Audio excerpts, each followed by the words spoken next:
I'm now speaking with Carol Bainbridge. We're still here in Niles, Michigan. Carol, we're in this old classroom. What is your affiliation with this building here? I'm the director of the Niles History Center, and which is composed of Fort St. Joseph Museum and the Historic Chapin Mansion. But I also have the use of this wonderful schoolroom for the museum's education programming. So several times a year, we have school groups in here and give them the history of Ferry Street School. And we also include the history of the underground, because many of the students that attended this school had ancestors and relatives that arrived here via the underground or were associated with it somehow. Curious, how did the kids feel about it, once they were told that they would have had ancestors here? I think most of those kids were excited about that. Some of them did know that through like their church affiliations, but most of the kids, yeah, they're excited. It's all about how the history is presented, and we have a good program for them that they seem to enjoy. Now, you just said something there that I've always thought was key. It seems like when a history teacher just tells history and focusing on dates, that's one way, but when they get enthused and sell it, it's a whole new ball game. Oh, right, absolutely. We talk to the students here that visit in terms of what it would have been like to go to school at the time of Ferry Street. And it's very different than today. They can't imagine having 50-some kids of all different ages in one classroom, and the different ways that the teachers taught, and the responsibility that the children had for themselves, getting their assignments off the board and working on their own. It's very different, and they seem to like that. But also, back in that time period, they may not have had electricity either, did they? Ferry Street did not have electricity for, probably at least 40 years or so. So they would have had mainly light from the windows for their classroom time. I'm sure that there were some kerosene lamps available if there were evening programs or something like that. Curious, for that time period where they had a lot of limitations, they didn't recognize them as limitations, obviously, because they hadn't seen electricity yet. But when you see what they went through back then, and how today kids, in a way, comparatively speaking to back then, is a whole easy ball game here today, but we don't appreciate that. Is that because of our history ignorance or illiteracy, or how can you put that into context?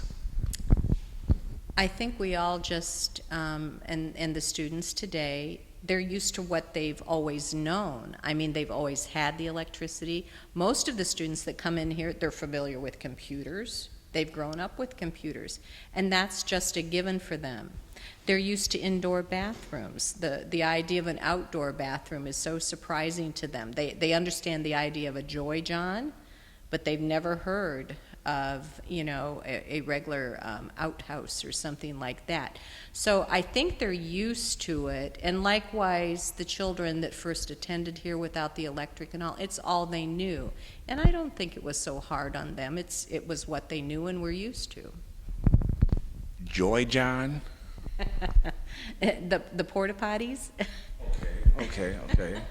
That's what the kids associate when I hold up a picture of an outhouse.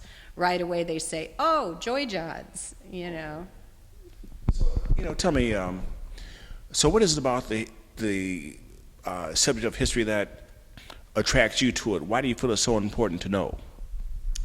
I think it's important to know because truly, if we don't know our background, if we don't learn from our history, we run the risk of repeating the bad side of history. And likewise, if we learn the good sides and the good points in history, and there were many good points as well, you can repeat the good side as well as the bad side. There's one more thing to add to that thought, I think, is that yes, we would be doomed if you don't know your history. You you would keep repeating the same mistakes or what have you, but also those who are subjugating or oppressing you can keep doing the same old thing too. They can, yes, they can.